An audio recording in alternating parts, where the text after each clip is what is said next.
I'd like to bring you back into the conversation. We've talked about documentation, digitalization, and of course, first charge. You brought that up, and Governor Fernandez said that is an actually good idea. There's also the matter of you hearing that funds have been given, but then they're not getting to suppliers because you're representing hundreds, possibly thousands of people who are waiting for monies for years.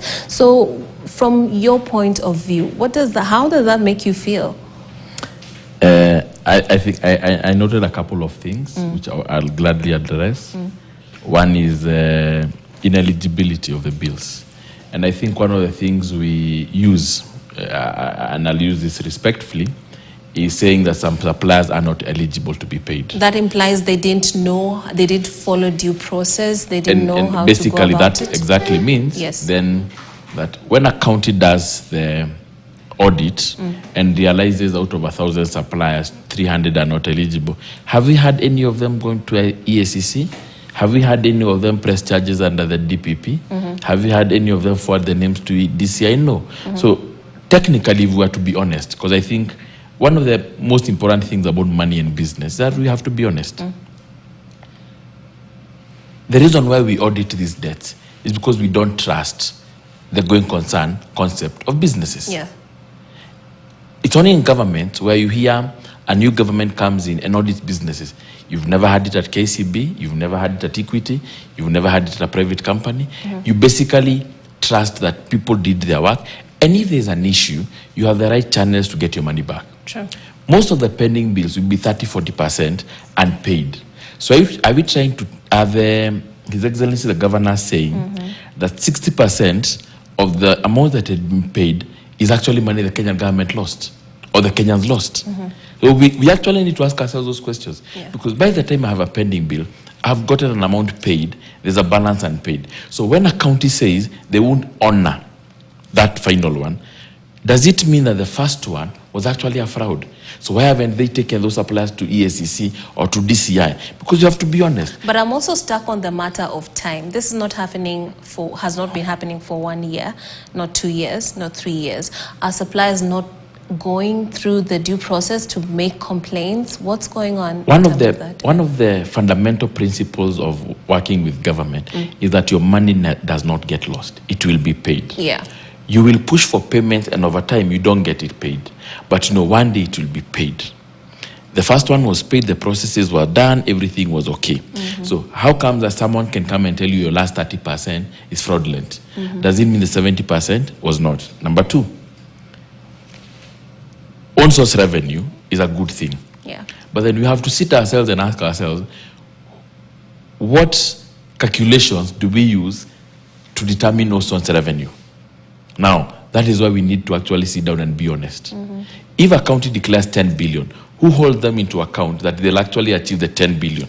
Because as Madam said, if you don't get the 10 billion, it means that whatever was budgeted is automatically a pending bill. So we're even making our work difficult.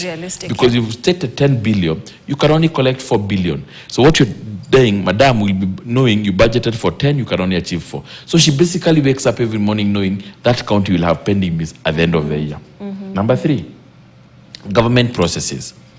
We have the PPRA and we have institutions that train people in public procurement. The processes are well. No one is given a document, an award letter, without a due process. The people to learn due process are the people employed by government. If I don't qualify for a tender, I don't get. It's a no-brainer. If you qualified and you got the initial amount, it means the documentation was in order. That issue of saying digitization is a very good thing used in the third world to basically say we have inefficient processes, ICT will come and cure. It doesn't. Any inefficient process, and thank God I'm in that field, any inefficient process in whichever institution, government, private, the moment you digitize, you magnify the inefficiency. So if we are saying that the sorting out and paying processes in Kenya is inefficient, then let's streamline that fast before we digitize. Otherwise, we cannot run every time there's a crisis to say, let's digitize, we'll have sorted a crisis. No. We are going to digitize inefficient processes. In doing so, we're going to magnify inefficiency. But the issue of Governor Fernandez spoke about documentation in the issue of moving from one government to the other. So when in the event that there's no proper digitization, or rather no documentation, then some people fall through the cracks because the new government says, well, we don't know you. But let's look at it like this. There's something the government introduced called the accounting officers. Yeah. There are people who are actually civil servants. They are not elected officials, who actually work day to day to ensure the government works. So in the event, then you're saying that these people were in office and these bills are ineligible, then why are they still in office? We've not had any county that said the entire accounting department was fraudulent. Let's do away with it. We are auditing and still retaining the same people. Now, going concern is a concept in finance. And my good friend knows that for a very long time, that whether it's government A or B, we can't keep doing audit for every bill that comes. What we need is to take responsibility and agree that if there's anyone, and I think I'll be very happy the day a county will take a supplier to court. Okay. And say you supplied fake equipment and you got this money done. Okay. Out of the billions suppliers are requesting, you'll be very shocked that there are part payment pending. Right. Yes. So how possible is that? Now, Governor Fernandez, I'd like to get your opinion on this. How possible is it for me, for example, to render services to the county of Kakamega without the proper documentation?